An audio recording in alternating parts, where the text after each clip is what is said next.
Hello and welcome to Mysteries of Earth. Today we're traveling back, far beyond recorded history, beyond the rise of mammals, beyond even the reign of the dinosaurs, to a forgotten age when the world itself was still learning what life could be.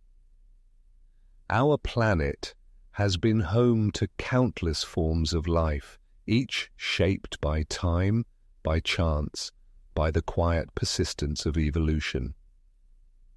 But what if, long before humanity, long before any creature we know, another intelligence had already walked this world? Could there have been a civilization, thinking, building, creating, that lived and vanished hundreds of millions of years before us? If so, what traces would remain? Would we even know how to recognize them after eons of wind, fire, and shifting stone? In this journey, we'll explore what science, geology, and myth can tell us, and what they can't. We'll ask how life might rise, fall, and rise again, and whether intelligence itself could be part of Earth's repeating story. If you love exploring the forgotten chapters of time, make sure to subscribe to Mysteries of Earth and join us as we search for the civilizations that may have come long before the dinosaurs.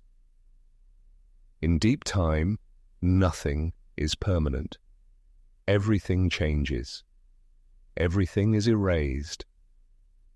And within that endless cycle of creation and destruction, entire worlds may have been lost.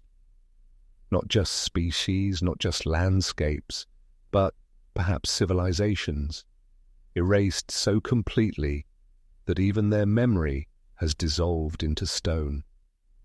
When we look at the earth around us, we see stability, mountains appear eternal, oceans seem timeless, continents feel ancient, but this is an illusion.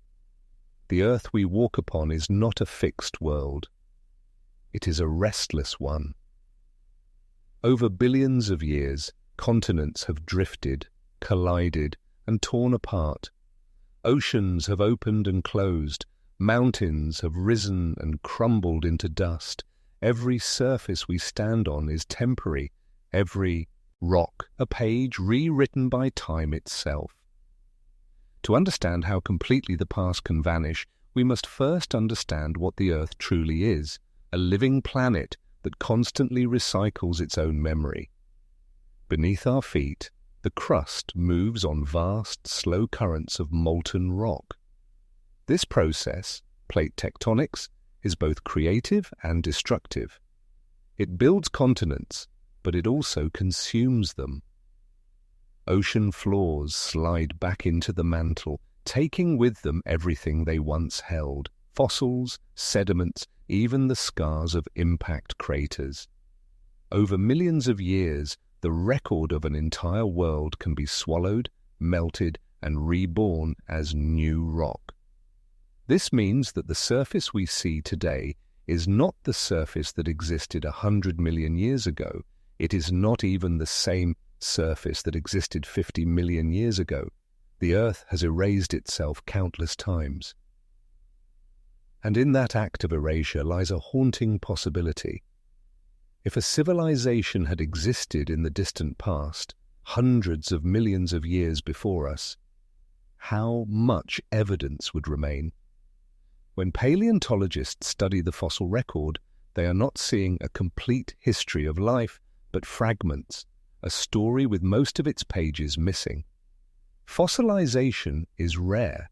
Only a tiny fraction of organisms ever become fossils. Most vanish without a trace, decomposed, scattered, or destroyed before they can ever be preserved.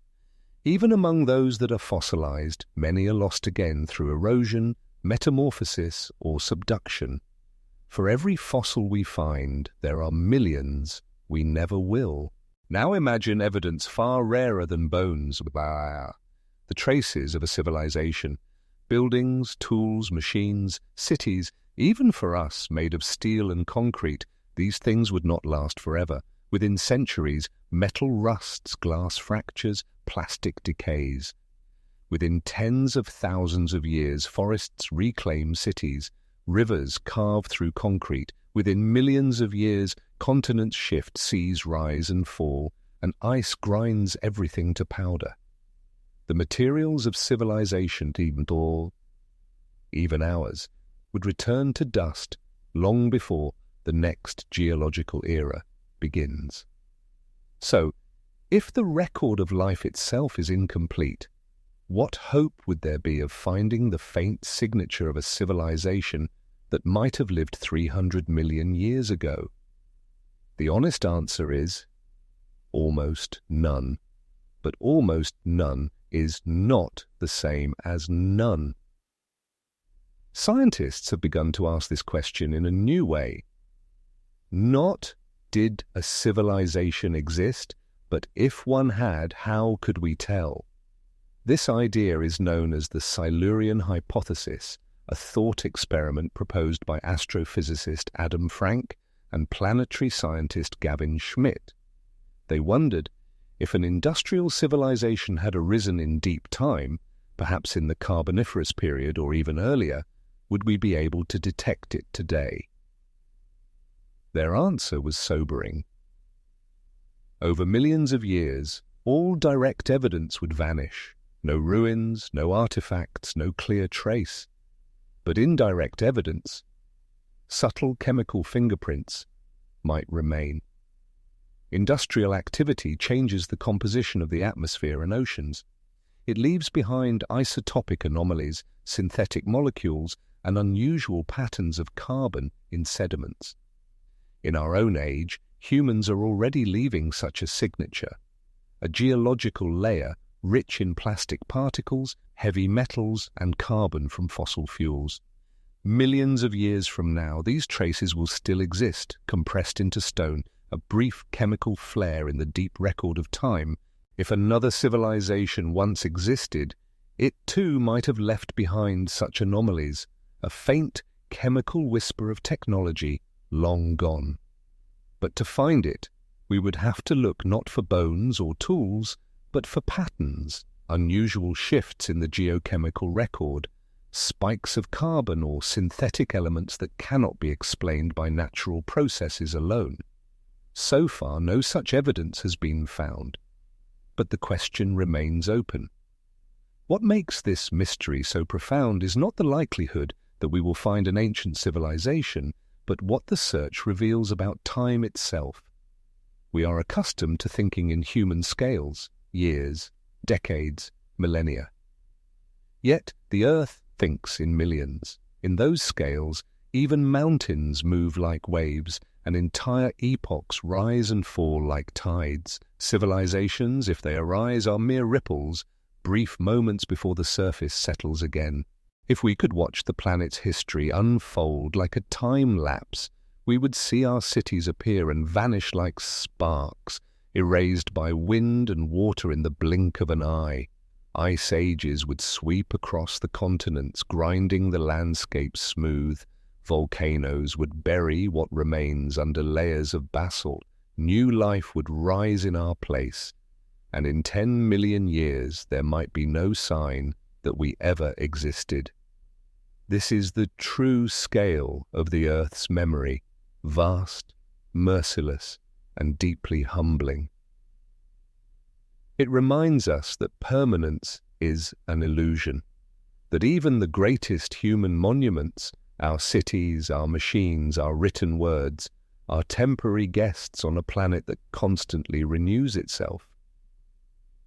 And yet, it is precisely this impermanence that makes the question so fascinating. If life can rise again and again from the ashes of extinction, from the depths of chaos, then why not intelligence? Why not civilization? Perhaps the Earth has hosted not one story of awareness, but many, each erased in turn, leaving behind only a whisper in the rocks. We may never know. But to ask is to see ourselves differently, not as the first or the last, but as part of a deeper rhythm that spans eons. The vanishing past is not empty. It is full of possibilities, of forgotten worlds, unseen minds, and stories that time itself has chosen to keep. And as we stand on the surface of this ever-changing planet, surrounded by stone and silence, we are left with a single thought, that even if the Earth forgets, the mystery remains. The deeper we dig into the Earth, the stranger its memory becomes. Stone should be silent, yet sometimes it seems to whisper. There are moments when the fossil record does not fit cleanly, when an artifact appears where it should not be, or when the patterns of geology hint at something that science has not yet fully explained. These are the anomalies, fragments that challenge our sense of time, of cause, and of certainty. For centuries, such discoveries have fueled both imagination and debate. A hammer found embedded in ancient rock, a metallic sphere resting inside layers of stone older than humanity, impressions that look like footprints pressed into strata from ages when no human could have walked the earth. Most of these stories have been debunked or explained, yet their allure persists, because beneath each questionable claim lies a deeper truth. The Earth's record is not perfect, and sometimes it behaves in ways we still struggle to understand. Geology, at its core, is the study of time made tangible. Every layer of sediment, every mineral grain, is a memory of an ancient world. But the Earth is a restless archivist. It folds, fractures, melts, and mixes its own pages. In doing so, it creates mysteries, moments where the order of things blurs. Fossils may appear out of sequence. Artifacts may sink into older strata through cracks or chemical processes. A layer that should be young may lie beneath one that is old. The geological record is not a static archive. It is a palimpsest rewritten again and again. When researchers encounter an anomaly, their task is not to dismiss it, but to understand what it means. Sometimes, what first appears inexplicable turns out to reveal something remarkable about natural processes themselves. For example, in the 19th and early 20th centuries, explorers reported finding metallic objects, nails, chains, or even tools, embedded in coal or stone.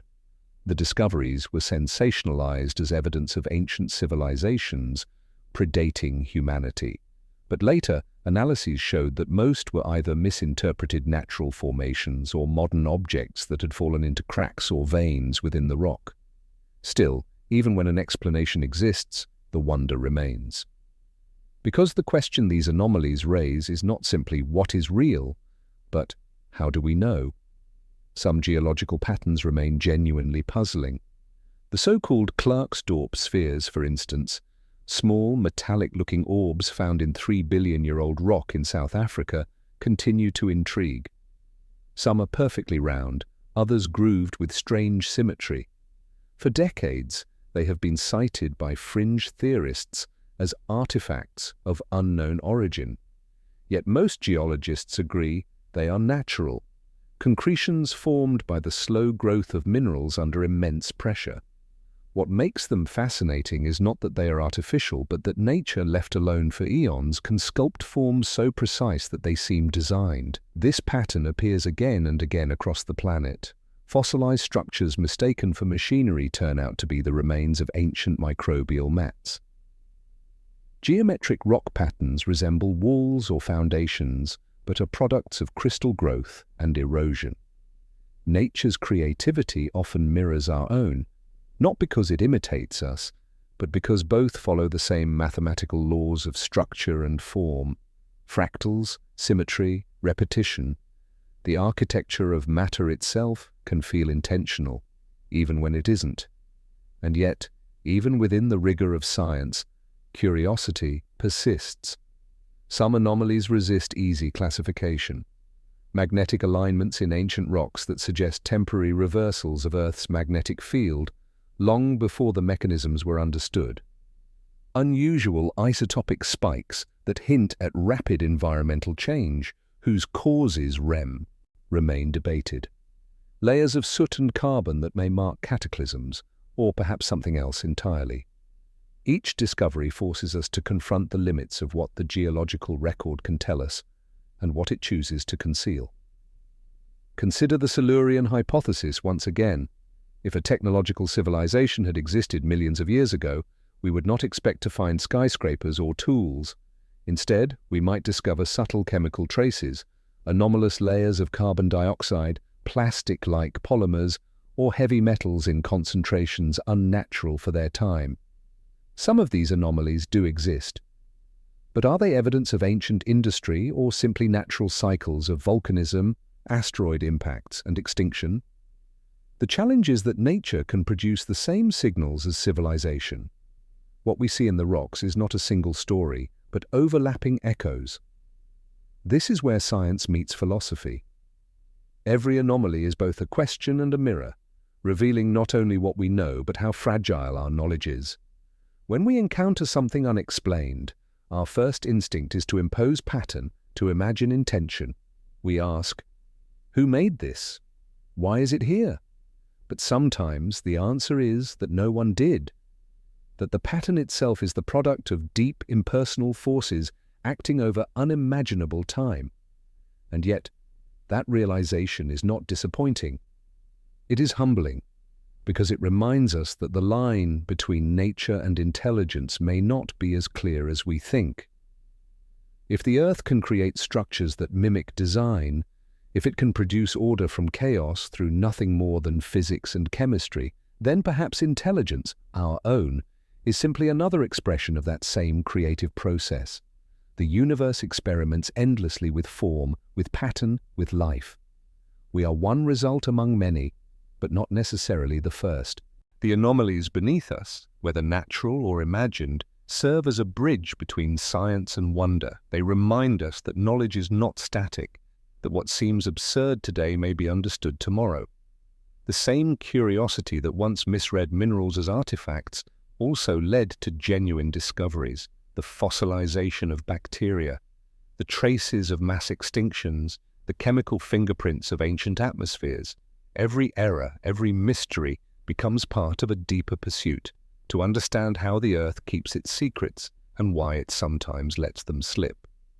When we hold a stone in our hands, we are holding billions of years of history compressed into silence. Most of that history is ordinary: volcanic ash, sediments, pressure, heat. But within that silence are moments of anomaly where something unexpected lingers. Whether natural or not, they remind us that the story of Earth is not fully told, and perhaps never will be. Because the deeper we dig, the more the planet surprises us. It hides its past, not out of malice, but out of motion. Out of the simple, beautiful truth that nothing here stands still long enough to be remembered forever. And so as we search through the anomalies beneath, we find ourselves standing between certainty and imagination, between science and myth, listening to the quiet hum of a planet that has seen far more than it will ever reveal. The Earth does not think, yet it creates as though it does. Across its surface, wind, water, and time sculpt shapes that seem deliberate. Spirals in stone, honeycomb cliffs, hexagonal columns rising from ancient lava flows. Caves form chambers that feel carved. Minerals grow with symmetry so precise that they look engineered. And every so often we find ourselves wondering, could something this perfect really be an accident? It is a question as old as curiosity itself. For as long as humans have walked the earth, we have looked at nature and seen ourselves reflected in it. Faces in mountains, walls in rock, tools in broken stones. This tendency, called pareidolia, is both a flaw and a gift. It's what allows us to recognize patterns, to build meaning out of chaos. Without it, we might never have developed science or art. Yet, it also leads us astray, making us see intelligence where only nature's patient hand has worked. Geology, in its own quiet way, is full of illusions. Take the Giant's Causeway in Northern Ireland, tens of thousands of hexagonal basalt columns stretching like a road into the sea.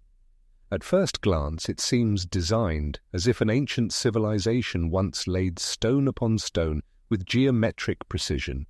But the truth is even more beautiful. Around 60 million years ago, lava cooled and cracked as it hardened. The cooling process naturally formed hexagons, the most efficient way for heat to dissipate evenly. What looks like the mark of intelligence is, in fact, the mathematics of cooling rock. Or consider the Moeraki boulders of New Zealand, giant spherical stones scattered along the shore, almost as if a forgotten race had carved them for some long-lost purpose. In reality, they formed deep within mudstone as minerals slowly gathered around a nucleus, much like a pearl forms within an oyster. Over millions of years, erosion exposed them, leaving behind what appears to be sculpture, but is, in truth, chemistry. Even crystals themselves are monuments to order without consciousness. The symmetry of quartz, the fractal branching of snowflakes, the cubic perfection of pyrite, each follows physical laws, not creative intention. And yet, in their silent geometry, they express a beauty so profound that ancient civilizations often attributed them to divine design. Nature, without mind, produces structure that evokes thought. But then comes the deeper question. If nature can imitate the products of intelligence, how can we ever be sure when something truly is artificial? This question is not confined to Earth. When the Mars rover photographed a rock that resembled a face, headlines declared it a monument left by an alien civilization. Scientists later showed that lighting and shadow had played tricks on human perception. But the incident revealed something fundamental about us. Our minds are drawn to meaning. We cannot help but ask whether we are alone, and every shape that hints at intention feels like a whisper of company in the cosmic silence. On Earth, too, the line between natural and artificial is sometimes thin. The Bimini Road in the Bahamas, for instance, appears like a pathway of rectangular limestone blocks beneath the sea, a lost road to Atlantis, according to some. Geologists, however, explain it as beach rock, fractured by tides and pressure into naturally aligned patterns. Yet even with science's explanation, the image lingers. Stone blocks stretching into blue water, the illusion of civilization resting quietly in the ocean's depths. It is a reminder that our relationship with pattern is emotional, not just rational. We want the universe to speak, to tell us that intelligence is not unique, that consciousness is a thread woven through time and space. And so when we see form, order, or design, we listen for meaning. But perhaps the truth is subtler. Perhaps the universe is intelligent, not in fragments or artifacts, but in the laws that give rise to both chaos and order alike. When nature imitates mind, it reveals something profound about the boundary between matter and meaning. The mathematics that shape a crystal lattice are the same mathematics that guide neurons in the human brain. The same physics that folds a mountain range folds the cortex of thought. From this perspective, the difference between nature and intelligence becomes less about what they are and more about what they become. Intelligence may not be something separate from nature at all, but an extension of its creative patterning, refined into awareness. Even so, the possibility remains, faint, tantalizing, that not every pattern is nature's doing. Deep beneath ancient strata, there are occasionally shapes that resist simple explanation. Metallic nodules with unusual composition, linear grooves in stone where none should be, perfectly round holes bored through ancient rock layers. Most can be explained through geological processes, but not all explanations feel complete. These are the moments where the scientific mind pauses, not to assume the supernatural, but to acknowledge the limits of what it knows, and that humility is vital, because science itself thrives on questions that challenge its boundaries. The same instinct that makes us mistake a natural formation for a tool also drives us to investigate it, to test it, to understand the physics behind its creation. What begins as a misinterpretation often leads to discovery. Many geological mysteries once attributed to lost civilizations, like the columnar joints of basalt or the symmetrical crystals of salt, became the foundation for understanding the Earth's dynamic processes. The error became a doorway to truth. Nature's artistry, then, is not a deception, but an invitation. It asks us to look closer, to question how the inanimate can create form that seems alive. And in doing so, it teaches us something about, in ourselves, that our desire to find meaning in matter is itself part of the same cosmic creativity that carved the rocks and raised the mountains. We are, in a sense, the universe, recognizing its own patterns. So, when we find a perfect sphere in ancient stone, or a grid etched across a cliff face, perhaps the real mystery is not whether someone made it, but why we feel it must have been made at all. Because when nature imitates mind, it shows us that intelligence is not an exception to the cosmos. It is an expression of it. The same equations that govern erosion also govern thought. The same chemistry that grows a crystal once grew a brain.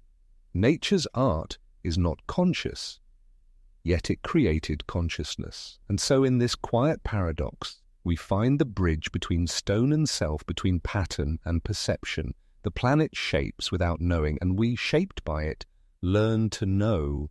Time erases, but the rocks remember. Every mountain, every grain of sand carries within it the memory of worlds long vanished, stories written not in words or fossils, but in chemistry. And if a civilization once walked this earth before the dinosaurs, its ruins would not stand as monuments, its artifacts would not survive the churn of continents, but somewhere deep within the planet's geological layers, its presence might still whisper. Not in structures or tools, but in isotopes, in atoms, in the invisible fingerprints of its own making. This is the haunting question behind the Silurian Hypothesis, a thought experiment proposed by planetary scientists Gavin Schmidt and Adam Frank. It asks something almost forbidden in its simplicity.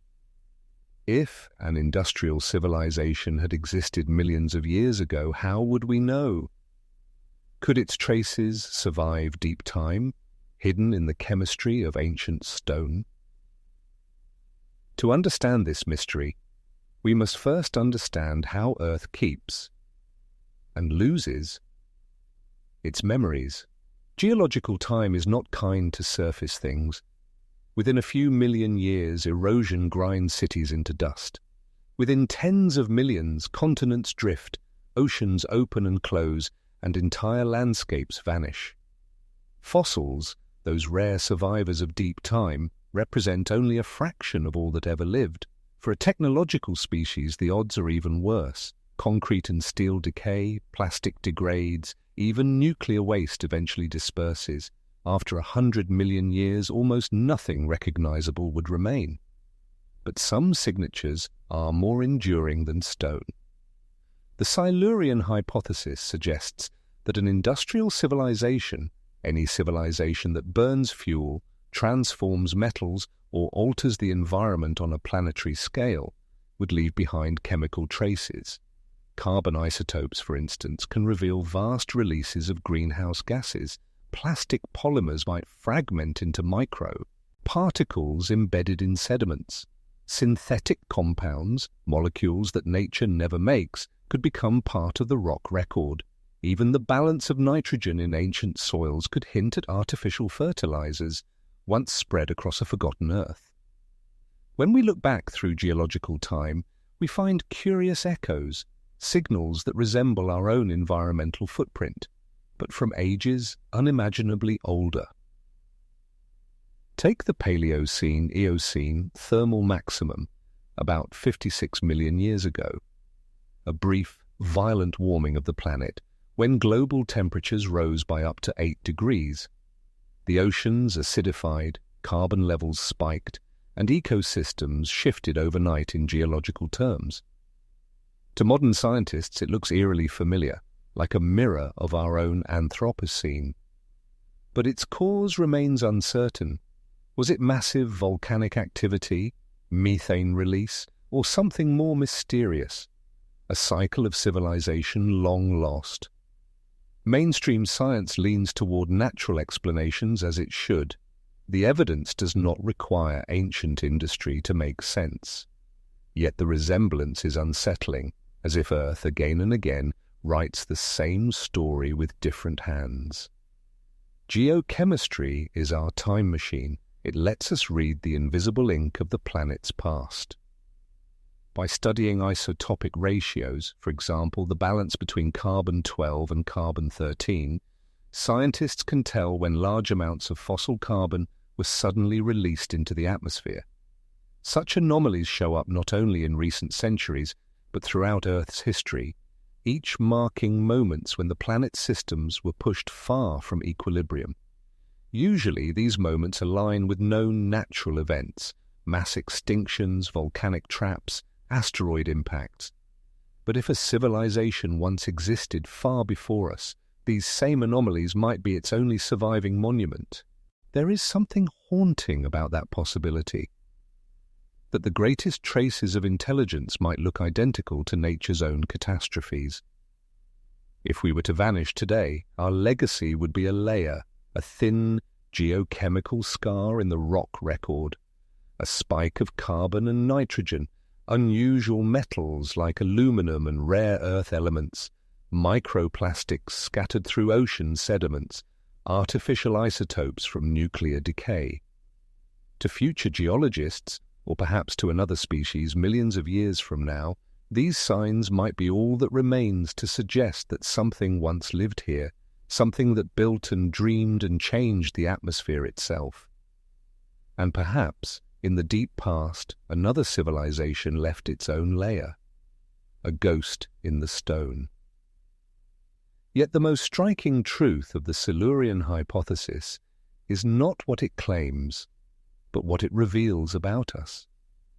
It reminds us that we too are temporary, that the evidence of our existence, no matter how grand our cities or vast our technology, will one day dissolve into the quiet memory of minerals. The Earth is always erasing itself, yet never completely. It keeps traces, faint but real, of everything that has ever been. Some scientists argue that if there were truly a pre-dinosaur civilization, we should find unusual metal deposits or isotopic ratios that cannot be explained by known processes. So far, no such evidence has emerged. The rocks are silent. But silence does not always mean absence. It can also mean we have not yet learned how to listen. The Silurian hypothesis forces us to look differently at our own time. It suggests that what we call the human age, the Anthropocene, and is not just a historical event, but a pattern that might repeat across worlds. If civilization arises wherever life becomes complex enough, then perhaps every living planet eventually writes its own industrial chapter and erases it just as quickly. When what we are experiencing now, when there's climate change, chemical alteration, atmospheric transformation, maybe not an exception, but a natural phase in the evolution of intelligence itself. And if that is true, then Earth's deep time may be filled with countless ghosts, not in myths or fossils, but in chemistry. Each one a civilization that reached too far, burned too bright, and was folded back into the planet that made it. In the end, the Silurian hypothesis is not about proving the existence of ancient species. It is about humility, about seeing ourselves as part of a much longer story that the planet keeps writing and rewriting. Whether or not there were others before us, the rocks remind us that everything leaves a trace and that every trace in time fades. Perhaps that is the most haunting truth of all. That one day, long after we are gone, another mind might look upon Earth and wonder the same question we ask now. Were we the first? And in that moment, they too will search the stone, tracing our chemistry, reading our isotopes, listening for our ghost, just as we now listen for the echoes of those who may have come before. The Earth remembers everything, and yet it forgets almost all. Across its 4.5 billion years, it has written and rewritten its story countless times. Continents have drifted, mountains have risen and vanished, oceans have opened and closed. Entire species have thrived, dominated and disappeared, their bones dissolved, their traces scattered, their worlds buried beneath new worlds. The surface of our planet is not a record, it is a palimpsest, a page endlessly erased and rewritten by time. If anything came before us, before the dinosaurs, before the mammals, before even the first forests, the Earth has had many opportunities to bury their memory. For the planet, extinction is not an anomaly. It is rhythm, it is the pulse of renewal written into the geology of existence. To understand how total this forgetting can be, we must travel back to the most catastrophic event life has ever known, the Permian-Triassic extinction, often called the Great Dying. It happened about 252 million years ago, long before the first dinosaurs took their place on Earth, and it nearly ended everything. At that time, the continents were fused into a single vast landmass called Pangaea. The world was both familiar and alien. Immense deserts stretched across its interior, while strange reptilian and amphibian species ruled its wetlands and shores. But then something happened, something that would erase nearly all life. The skies darkened, the oceans turned sour, and within a geological heartbeat, over 90% of marine species and 70% of land species vanished. Coral reefs dissolved, forests burned, even insects, nature's most enduring survivors, were nearly wiped out. What caused this apocalypse? The clues lie in ancient lava fields stretching across modern-day Siberia, the remnants of the Siberian traps, one of the largest volcanic events in Earth's history. For millions of years, immense eruptions poured fire across the land, releasing vast amounts of carbon dioxide into the air. The climate spiraled into chaos. The oceans warmed and lost oxygen. Methane, a greenhouse gas far more potent than carbon dioxide, may have burst from the seafloor, amplifying the catastrophe. The planet became toxic to its own inhabitants. This was not a single explosion, but a slow, relentless suffocation, a planetary fever that lasted hundreds of thousands of years. It was as if the Earth itself was cleansing its surface, starting again from near zero. If any complex civilization had existed before this time, whether biological or technological, it would have been utterly destroyed, not just physically, but chemically, geologically, conceptually. The planet's crust itself would have melted and reformed. The atmosphere would have rewritten its own composition. Every artifact, every structure, every story would have been reduced to atoms, folded into the next version of Earth's surface. The Great Dying was not the first reset, nor the last. Earth has endured 5 mass extinctions that we know of. Each was a moment when the page of life was turned, sometimes violently, sometimes quietly, always completely. The Ordovician extinction, around 440 million years ago, when global cooling froze the seas. The Devonian extinction, 370 million years ago, when plants changed the chemistry of the atmosphere. the Permian catastrophe, the deadliest of all, the Triassic extinction 200 million years ago, which cleared the way for dinosaurs, and finally the Cretaceous extinction 66 million years ago, when an asteroid ended their reign and opened the world for us. Every one of these was a reset. Every one erased not only species but the very ecosystems that supported them. Extinction, in this sense, is not merely loss. It is amnesia on a planetary scale. It destroys not only the living, but the memory of their existence. The fossils we find are exceptions, not the rule. For every creature preserved in stone, billions vanished without a trace. Fossilization is a rare miracle, a brief resistance to time's erasure. The rest dissolve, rot, or are ground into dust by tectonic churn. Imagine, then, a civilization caught in such an event. Even our own, with all its global reach and technology, would be helpless against extinction of that magnitude. Cities would crumble within centuries. The oceans would reclaim the coasts.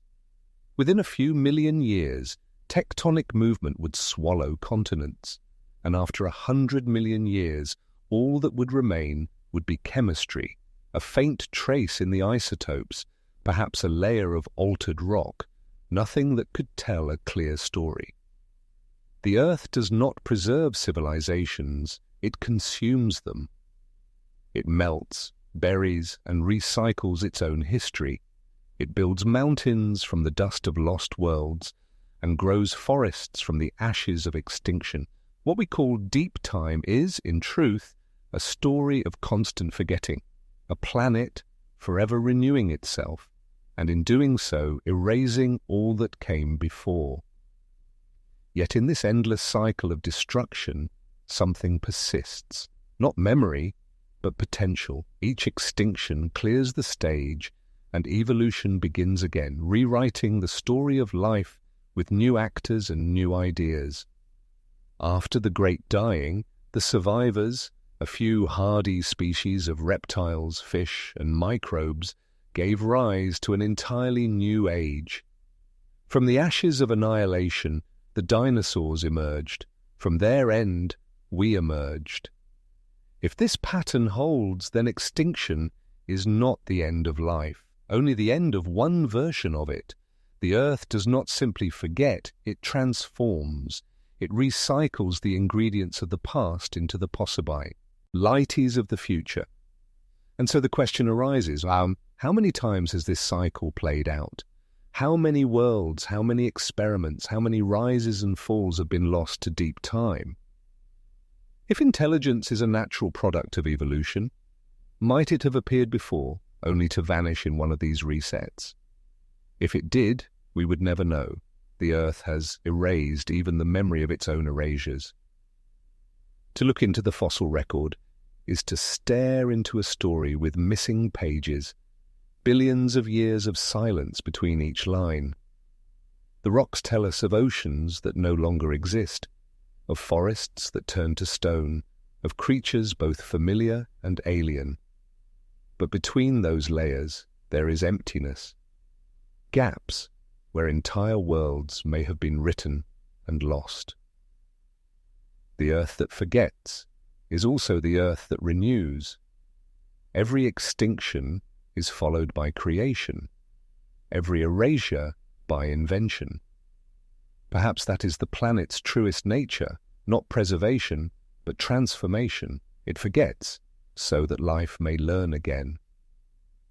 And as we look at our own time, an age where species vanish and climates shift, we are reminded of how fragile our moment is.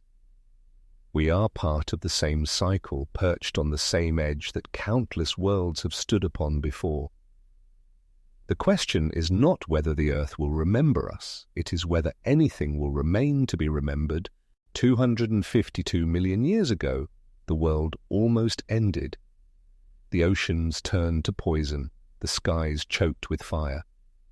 And life, the patient architect of 3 billion years of evolution, collapsed in a single unfathomable moment. We call it the Great Dying. But what it truly was might be something even deeper. A planetary reset so complete that it could have erased not just species, but civilizations. Before the catastrophe, Earth was united as one immense continent, Pangaea, a single superland surrounded by a vast global ocean. Forests of strange conifers and ferns stretched from pole to pole. Giant amphibians crawled along riverbanks. Early reptiles, the ancestors of both dinosaurs and mammals, ruled the land. The seas teemed with trilobites, brachiopods, and coral reefs more ancient than memory.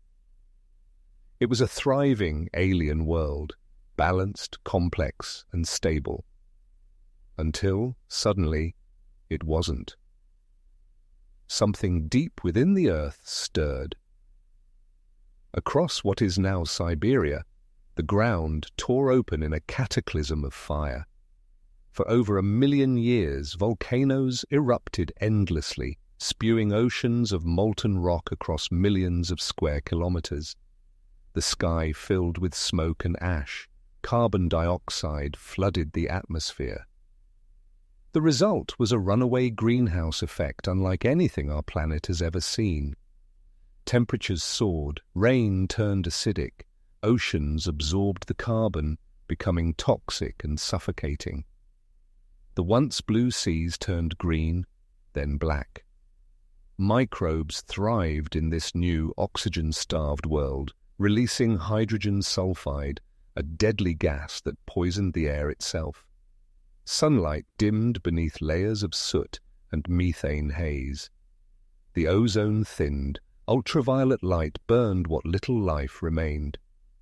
And so the Earth, once vibrant and alive, began to die. In the fossil record, the evidence is stark. Layer upon layer of dark shale marks the moment when the seas lost oxygen. The diversity of shells and skeletons vanishes almost instantly. Coral reefs disappear. Trilobites, which had survived for 270 million years, simply cease to exist. On land, forests burn and vanish, replaced by desolate landscapes of fungi and barren rock. More than 90% of marine species perished, 20% of land species were wiped away. Even insects, the most resilient survivors in Earth's history, nearly went extinct. If life had a memory, this was its greatest trauma. But what if this cataclysm destroyed more than nature? What if the Great Dying erased something we no longer know existed? When scientists search for signs of ancient life, they look for fossils, isotopes, and chemical traces, imprints in rock that endure across millions of years. Yet, even those are fragile. The Earth's crust is constantly recycled by plate tectonics. Oceans open and close, mountains rise and erode, continents drift and collide. In 250 million years, nearly every piece of the surface has been melted, buried, or remade. If an advanced species had existed before the Permian extinction, even one capable of technology, their traces would not survive this long. Buildings, metals, artifacts, all would crumble into dust, then sink beneath the mantle, transformed into new rock. The Great Dying would have finished the job. Every city would have burned in the methane firestorms. Every ocean settlement would have dissolved in acid seas. Even satellites, if they had existed, would have fallen from orbit as the atmosphere thickened and heated. By the time the planet recovered, it would be as though nothing had ever lived here before. This is not fantasy. It is a reflection of how completely Earth can forget. Today, scientists study this extinction not only to understand the past, but also to warn about the future. The same processes carbon release, ocean acidification, climate warming echo faintly in our own time. The Great Dying stands as both a mystery and a mirror, the clearest example of how fragile the balance of life truly is. Geologists can trace the sequence of events like detectives reading a crime scene written in stone. They find evidence of a massive volcanic province, the Siberian Traps, covering an area larger than Western Europe. The lava flows there are kilometers thick, stacked layer upon layer like pages in a burned book. Each eruption released billions of tons of greenhouse gases. Each pulse of carbon drove temperatures higher, pushing ecosystems closer to collapse. Methane, trapped in frozen seafloor sediments, thawed and burst into the air, amplifying the warming. As oceans warmed, they lost oxygen. As oxygen vanished, anaerobic bacteria flourished, releasing hydrogen sulfide, the same gas that now bubbles from volcanic vents on the ocean floor. In lab simulations, scientists have found that a global release of this gas could kill nearly all life on land and sea, precisely what the fossil record shows. This was not a single event but a chain reaction, one environmental stress triggering another, until the entire biosphere unraveled. Even after the eruptions stopped, Earth's recovery took millions of years. For a time, the planet was almost sterile. Coral reefs were gone, complex food webs collapsed. Only a handful of species, small reptiles, hardy plants, and certain marine organisms, survived to rebuild. It was the closest the planet has ever come to becoming another Mars. A barren rock, scorched and silent. And yet, from that silence, life returned. Slowly, cautiously, it rebuilt. The survivors evolved into the creatures that would dominate the next age, the dinosaurs, and after their extinction, into us. The Great Dying was not the end. It was a beginning disguised as destruction. But it raises a haunting possibility. If life and perhaps intelligence existed before this event, what would remain? How could we ever know? Could there have been a civilizate, iron lost not to war or decay, but to the Earth's own transformation? If there was, it would have been erased not by time, but by geology itself.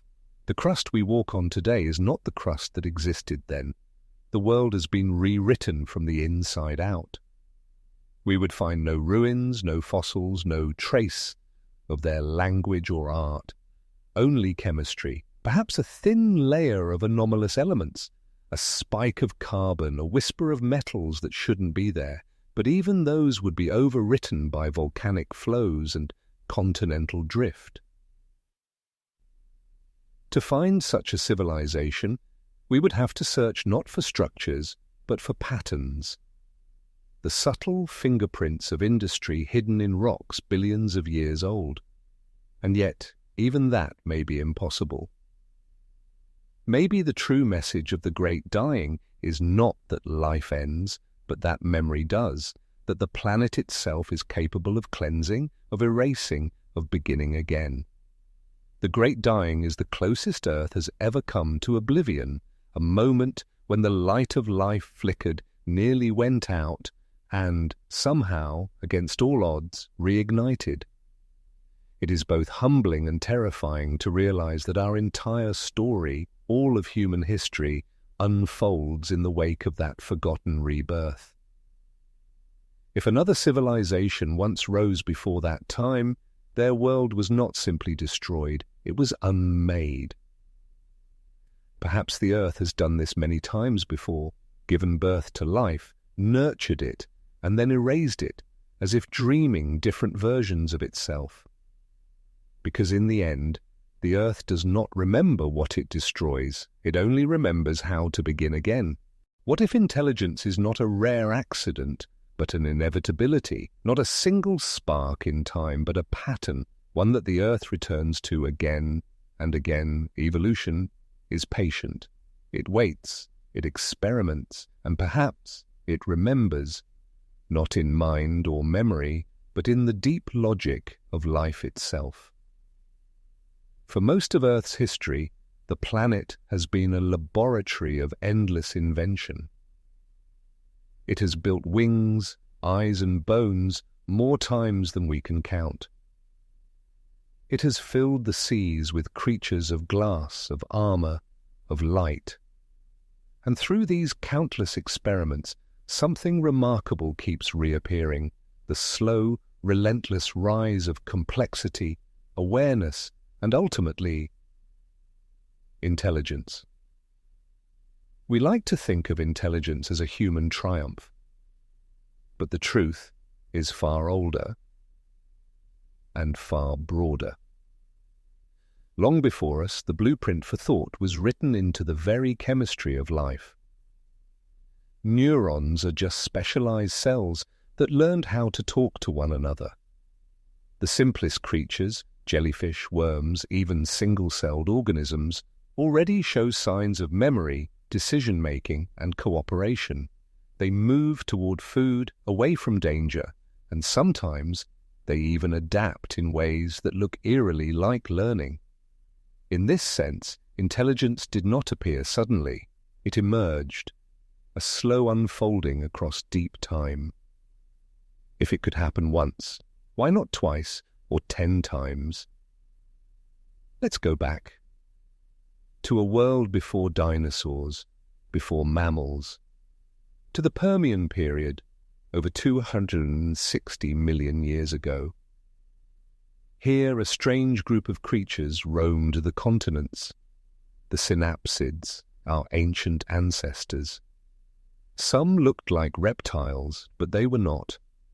They were something in between, the precursors to mammals. And among them were species that already showed hints of what would one day define intelligence, social behavior, complex communication, and large, energy-hungry brains. One of them, Dimetrodon, is often mistaken for a dinosaur, but it lived long before any dinosaur walked the earth. It was a predator with a sharp mind, capable of strategy and timing.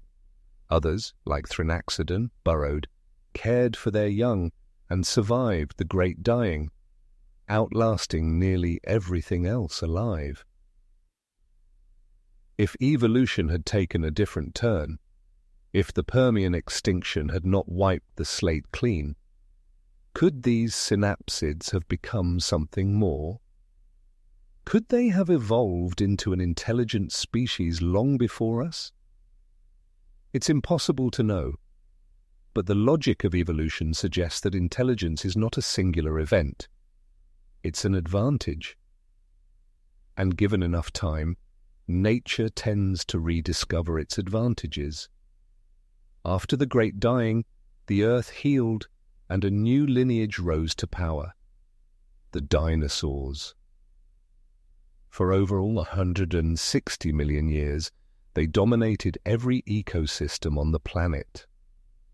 We think of them as creatures of brute strength and instinct, but among them were species with surprising signs of awareness. Take Troodon, a small, bird-like predator with large eyes, grasping hands, and a brain-to-body ratio approaching that of modern mammals. Its vision was sharp, its senses refined, its behavior adaptable. It may have hunted in coordinated groups, it may have communicated, it may even have dreamed. If the asteroid had missed, if the Cretaceous world had continued, Troodon might have become something very different. Some paleontologists, like Dale Russell, once imagined what such a creature could have evolved into: an intelligent, upright being, a dinosauroid, with language, tools and culture. It's speculative, yes, but it's a reminder that intelligence is not tied to our form. It is a function, one that nature can express in infinite ways. Even beyond the synapsids and dinosaurs, intelligence has flickered again and again in unexpected corners of the tree of life. Crows use tools, recognize faces, and plan for the future. Octopuses solve puzzles, open jars, and seem to play. Dolphins call each other by name, cooperate, and teach. Elephants mourn their dead and comfort the living. These are not mere instincts, they are glimpses, faint reflections of cognition that has evolved independently multiple times under vastly different conditions. It seems the universe, or at least this planet, has a tendency to think, to generate awareness whenever the right conditions arise. But if intelligence arises more than once, could it also vanish more than once? Every rise is followed by a fall. The synapsids ruled, then were almost wiped out. The dinosaurs rose, then fell to the sky's fury. Now we stand at the latest peak in this long repeating story. Perhaps intelligence is not a ladder, but a cycle, appearing, vanishing, and returning in new forms. Each time, nature learns a little more, evolves a little faster, and comes a little closer to understanding itself. Maybe this is how the earth dreams. Through the minds of its creatures, each one a temporary awakening in an endless sleep. And maybe, long before us, another awakening happened, one that ended in silence. A forgotten civilization of thinking beings whose traces are gone, erased by fire, by flood, by the slow grind of time. If so, we are not the first to ask where intelligence comes from. We are only the first to remember asking. In the fossil record, intelligence leaves almost nothing behind. Brains rot, tools erode, cultures vanish. All that remains is the potential, the shape of a skull, the cavity where thought once resided, the echoes of possibility. When we look at the story of life, we see that potential written everywhere. From the coiled shells of ammonites to the feathers of raptors, from the cleverness of octopuses to the curiosity of primates, Nachu Re has never stopped reaching toward awareness. And that raises a haunting thought. Perhaps intelligence isn't a rare gift, but a planetary rhythm, one that beats in harmony with creation and destruction, with extinction and renewal. We are the latest expression of that rhythm, but perhaps not the last, and certainly not the first. If the Earth could produce minds once before, it could do so again. In 100 million years, or 1 billion, the planet is patient, it will try again. Because intelligence, like life itself, seems woven into the fabric of this world. It is not an accident, it is an inevitability. And so, when we look up at the stars and wonder if other worlds have thinkers, dreamers, and builders, maybe the answer is simple.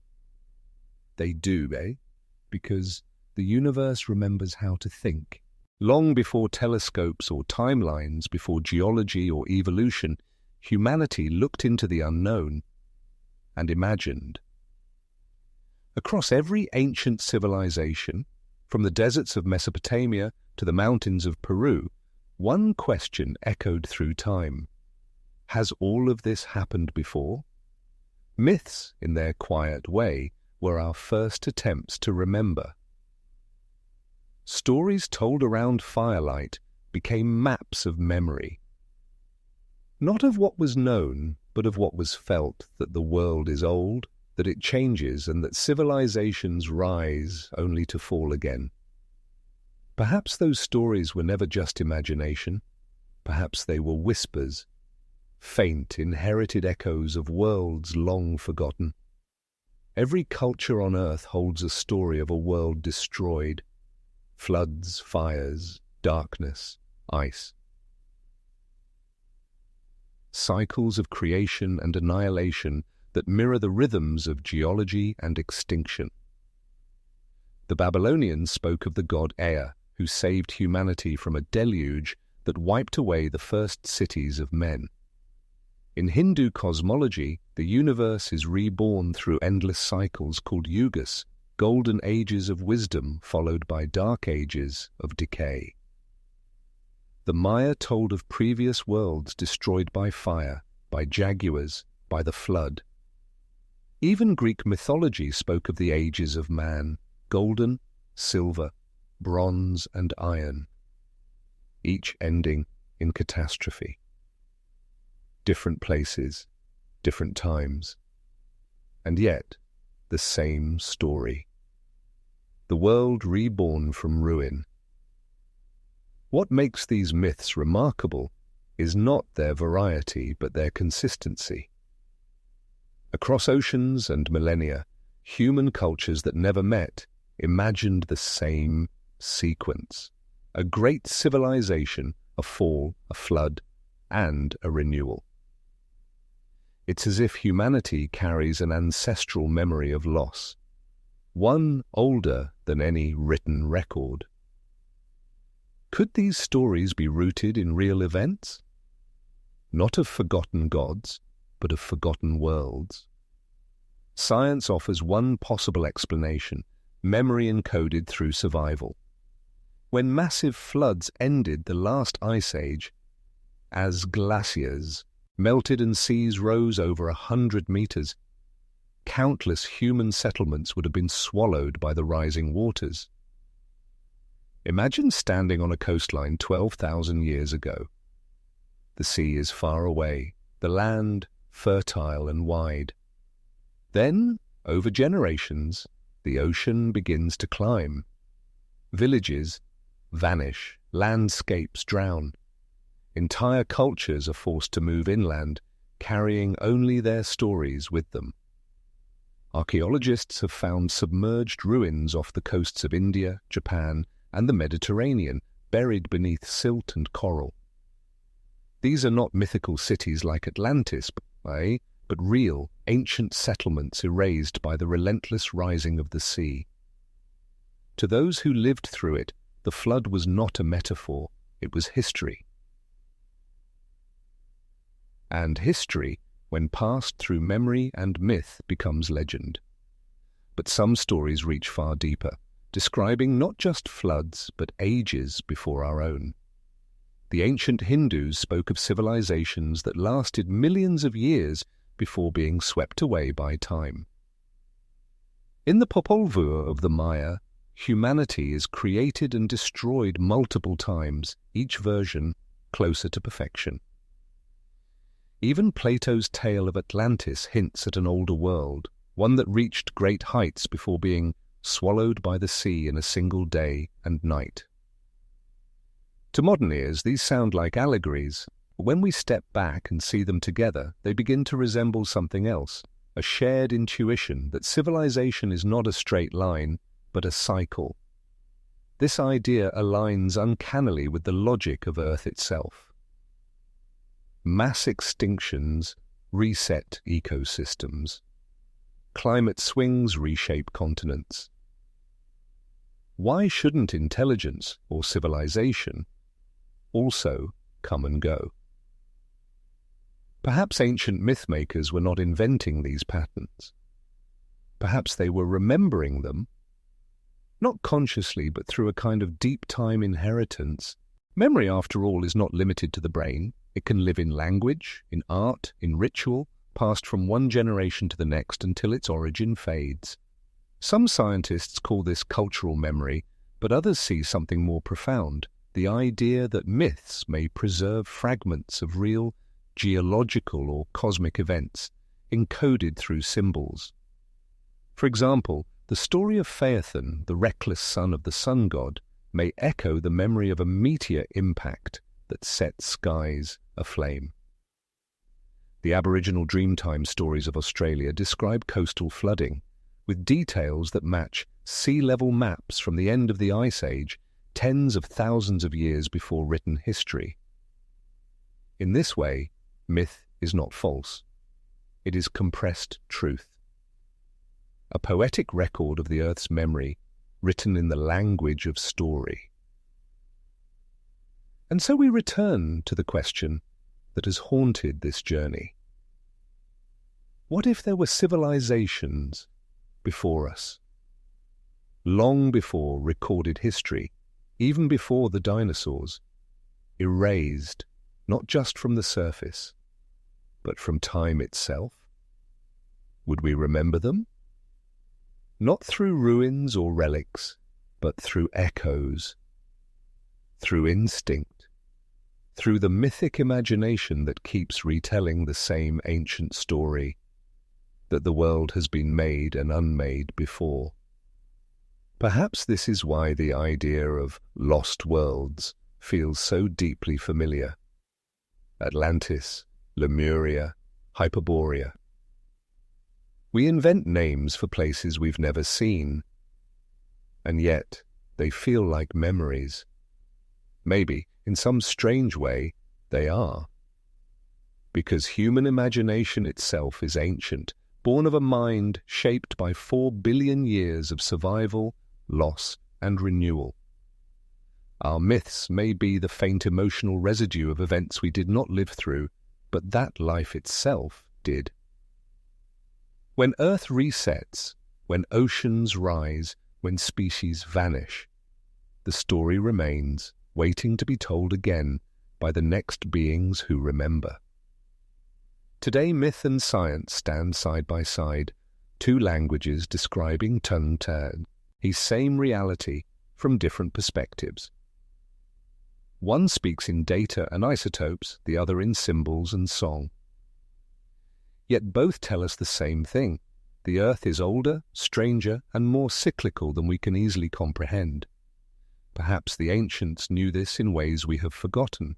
Perhaps their myths were not superstitions, but translations, an ancient attempt to describe the same deep time rhythms we now uncover through geology and cosmology. To study myth is, in a sense, to study the first science, humanity's original way of understanding the cosmos, and sometimes, in their poetry, we find insights modern minds are only beginning to rediscover. Maybe that is the true gift of myth. It reminds us that forgetting is never complete, that even when time erases, something always remains, a story, a whisper, a pattern that refuses to die. And so, when we read of floods, golden ages, or vanished worlds, perhaps we are not reading fiction at all. Perhaps we are reading the dreams of the Earth itself, that the ones we've carried in our collective mind since the beginning. Because myth is not a record of what happened. It is the memory of what keeps happening. Science begins not with certainty, but with doubt. Every great discovery in history started as a question, and every false lead began as a story that felt true. To explore the idea of civilizations before the dinosaurs, we must first look into the mirror of skepticism and ask not only what could be true, but what can be proven. For in science, imagination without evidence is myth. But evidence without imagination is blind. The balance between those two, wonder and rigor, is what keeps us honest. Over the past 2 centuries, whispers of impossible discoveries have surfaced again and again. A hammer found in ancient rock. Metal spheres buried in coal.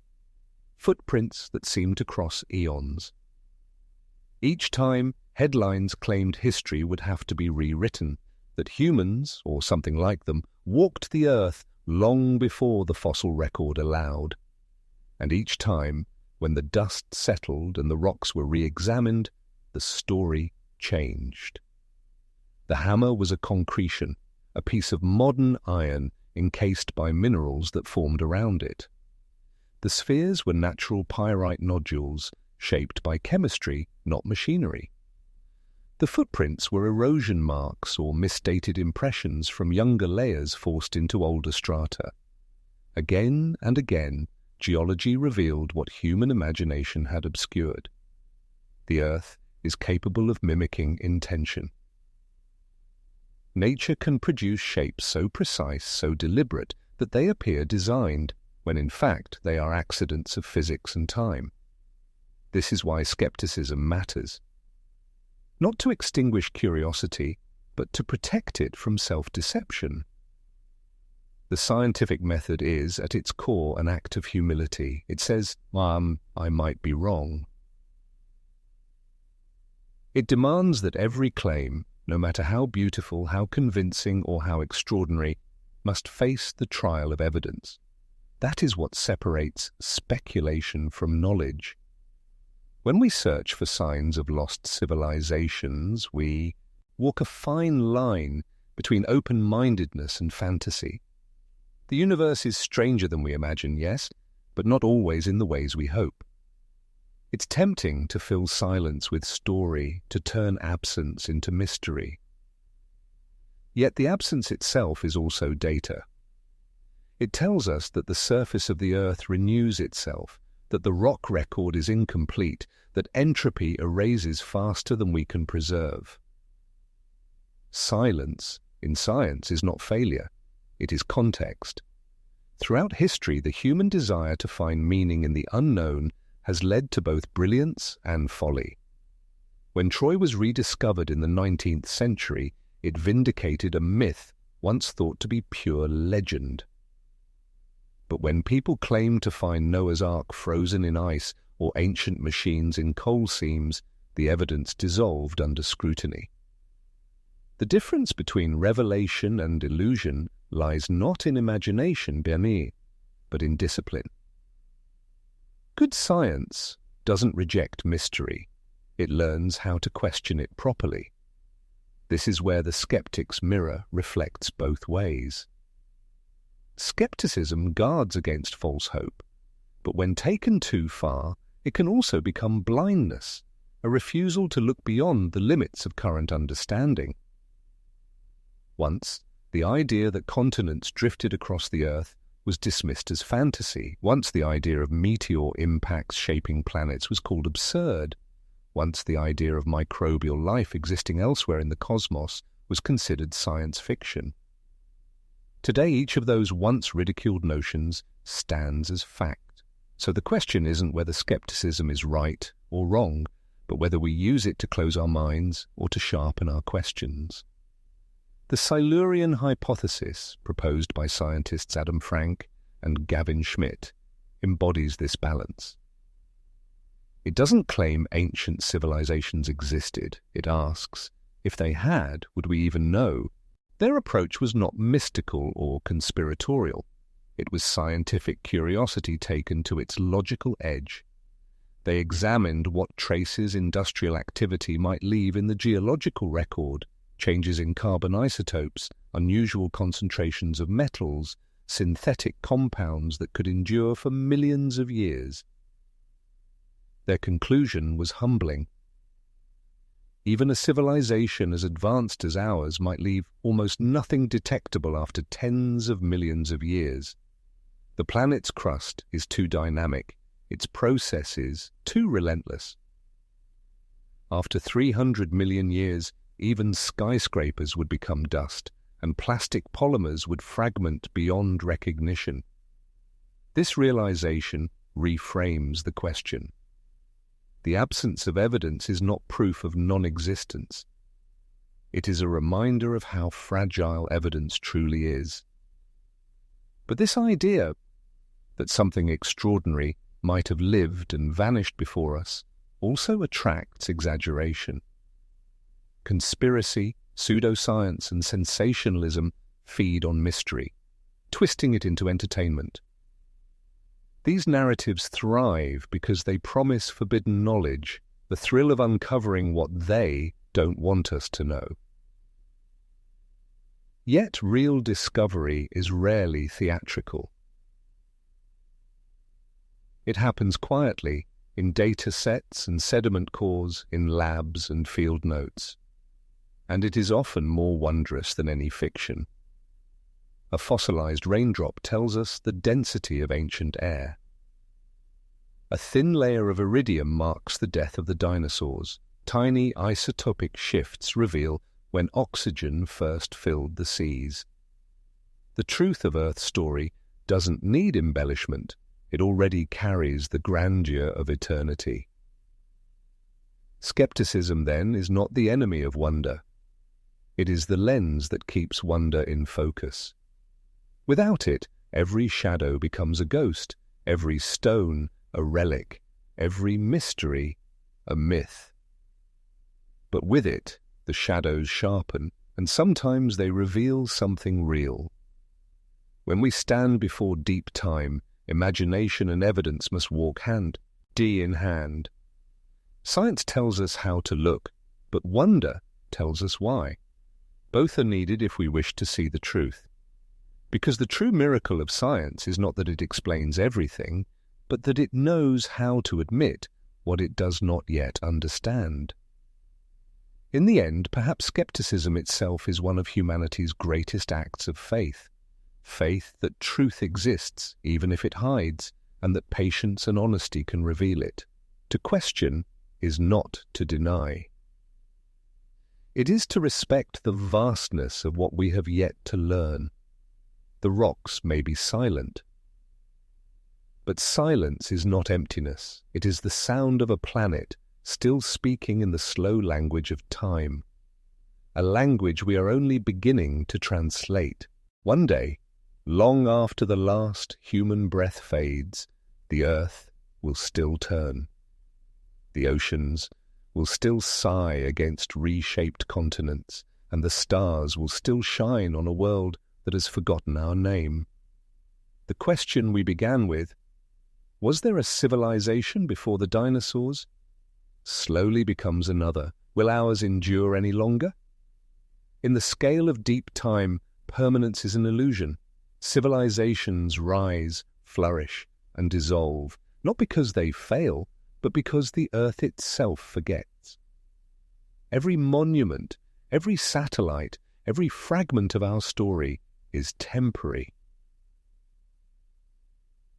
A single blink in the planet's 4.5 billion year memory. If a species like us had once ruled the Permian swamps or the Cambrian seas, their traces would have vanished beneath the same tides of time that are already erasing ours. Within 10,000 years, most of our cities will crumble.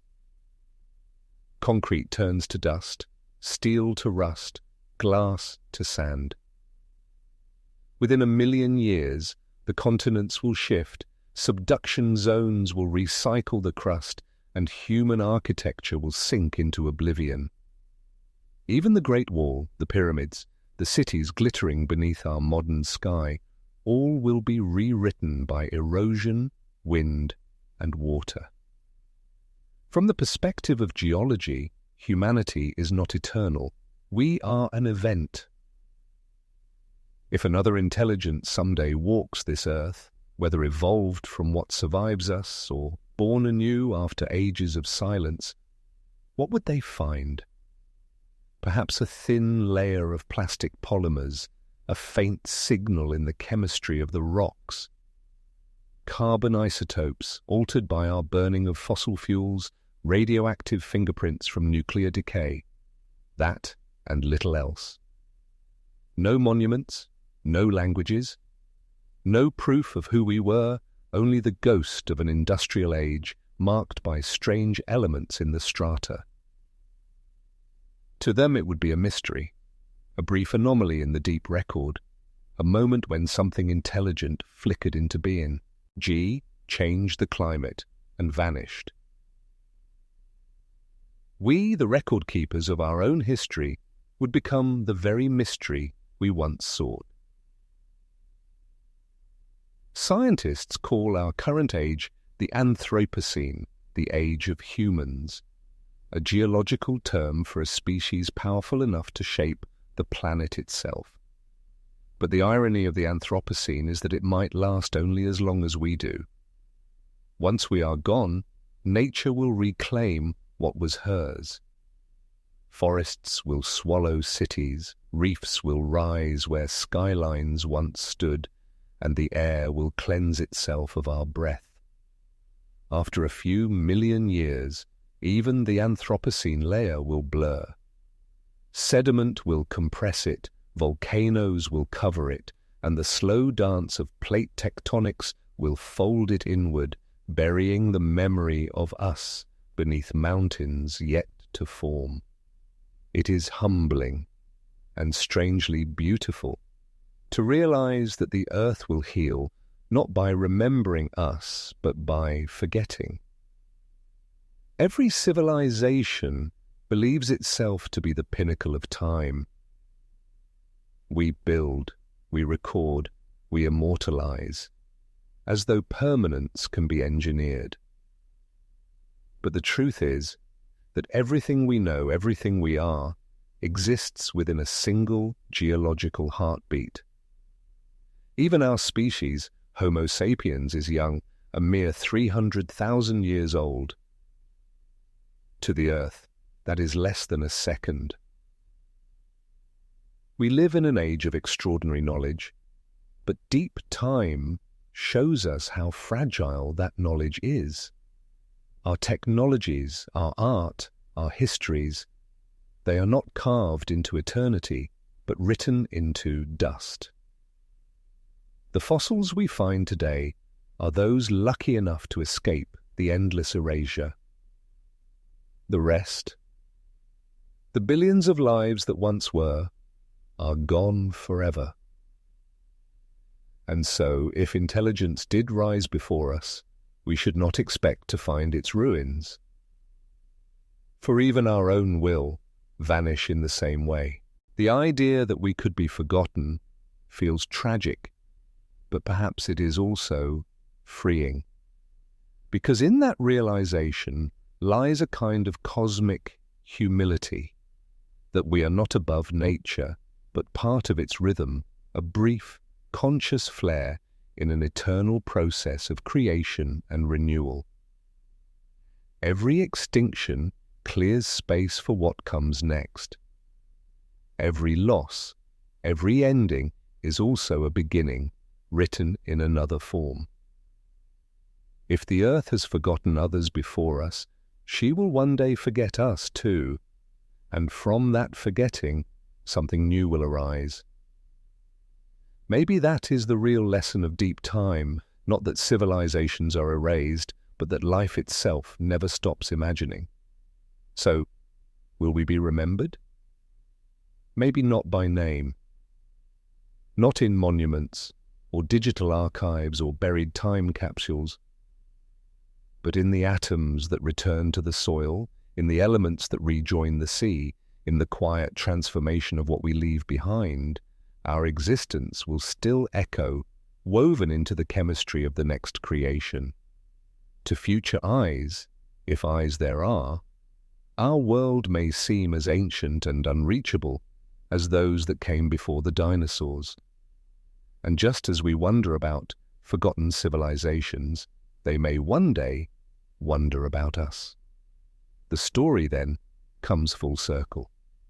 The search for a civilization before the dinosaurs was never just about the past. It was about understanding our place in time and accepting that we too belong to its endless tide.